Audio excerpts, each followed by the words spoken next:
17 November 2012, वेळ दुपारी 3:33. मुंबईचा श्वास आपसूक थांबला.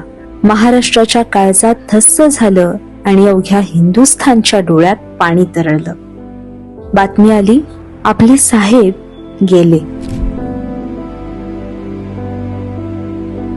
ज्यांची गर्जना घुमताच अवघी मुंबई ठप्प व्हायची, थिजून जायची, ते हिंदू हृदय सम्राट शिवसेना प्रमुख बाळासाहेब ठाकरे त्या दिवशी काहीच बोलले नाहीत.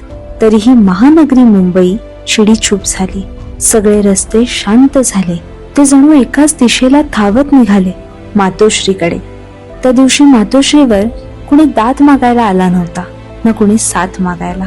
प्रत्येकाला फक्त आपल्या साहेबांना एकदा डोळे भरून पाहायचं होतं. त्यांचं अखेरचं दर्शन घ्यायचं होतं.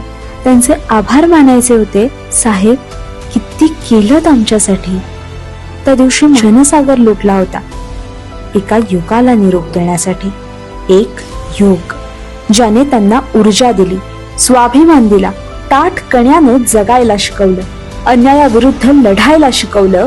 आज ते युग संपलं होतं, पण त्यांनी मनामनात जागवलेला स्वाभिमान तो मात्र आजही प्रत्येकामध्ये थकथकतोय.